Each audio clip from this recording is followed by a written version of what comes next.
Welcome to this explainer. So today, we're doing something a little different. We're looking right past all those surface-level gangster tropes of what is arguably one of the most famous stories ever told, and we're gonna uncover its deep, beating heart. We are literally peeling the onion on The Godfather. I mean, we all know the mobsters, right? The fedoras, the horsehead. But the actual mechanics running underneath this American myth, they are profoundly psychological and, honestly, startlingly political. Okay, let's dive into this. To really understand this masterpiece, we actually have to start with a confession. Mario Puzo, the guy who wrote The Godfather, openly admitted in his autobiography, The Godfather Papers, that the origins of this massive cultural touchstone were, well, incredibly practical. He wrote, "I was 45 years old and tired of being an artist. Besides, I owed $20,000, so I told my editors, okay, I'll write a book about the Mafia." I mean, it's an amazingly ironic hook, isn't it? $20,000. Back in the late 1960s, that was a massive, massive amount of money. Puzo owed this cash to relatives, finance companies, banks, and yeah, assorted bookmakers and Shylocks. So the genesis of this entire story wasn't born from some grand, pretentious artistic vision. No, it was born out of totally mundane, financial desperation. The guy just needed a paycheck to survive. So today we're gonna peel back the layers of this story through four main lenses. 1. The accidental masterpiece. 2. The psychological burden.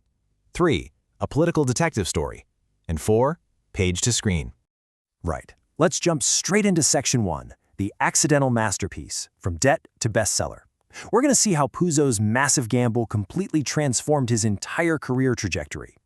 You know, the results of Puzo's reluctant dive into the Mafia were absolutely staggering. Published by G.P. Putnam's Sons in 1969, it spent a mind-boggling 67 weeks on the New York Times bestseller list. It sold over 9 million copies in just 2 years. But beyond just those massive sales, it's kind of amazing to think how a book written strictly for a quick buck fundamentally changed our everyday vocabulary. Like, this was the exact story that introduced everyday English speakers to specific Italian Mafia terms. We're talking words like consigliere, copper regime, and omertà. It just built this incredibly rich, immersive world that we simply couldn't look away from. Which brings us perfectly to Section 2, the psychological burden, Freudian and Lacanian deaths. Let's move from the external sales figures and get into the intense internal strife of the Corleone family. So scholars actually argue that, beneath all the mob hits and casino deals, the novel is really a deep psychological drama. It explores the profound and honestly often devastating cost of assuming the role of the father, both emotionally and ethically. Okay, let's break down some of this heavy academic jargon into a concept we can actually use. When psychoanalysts look at the Corleone family, they see what's called a Lacanian symbolic order. Basically, a closed, suffocating system with incredibly strict rules. Here, the familial legacy acts as this massive superego, meaning an internalized system of laws derived directly from Don Vito himself. This means loyalty isn't just a simple choice you make on a Tuesday, it's a suffocating psychological force that actively represses your individual autonomy. These characters are violently trapped between what they personally want and the duty they've inherited. And this psychological breakdown brilliantly illustrates exactly how that baggage fragments the modern self across Don Vito's different children. Just look at Michael. His burden is internalizing his father's patriarchal role, right, which ultimately results in extreme emotional distance and absolute ethical ambiguity. I mean, he basically gives up his humanity for absolute control. Then there's Fredo. He's totally unable to match the family's brutal strength and guile. That leads to this deep-seated inferiority complex, which, as we know, results in a tragic betrayal. And then Connie is caught right in the middle. She's torn between traditional feminine roles and this desperate wish for independence, leaving her trapped as both a symbol of family honor and a victim of its inflexibility. That internal breakdown is super fascinating, but it does raise a pretty pivotal question for us to consider. Is the Corleone family just a psychological drama, or is it actually a macro-level mirror for society itself? And that brings us to Section 3, a political detective story, the Mafia as a microcosm. Let's zoom out a bit and look at this text through the fascinating lens of political science and systemic corruption. Researchers present a really compelling argument here. They suggest that The Godfather transcends just being about organized crime to act as a massive political allegory.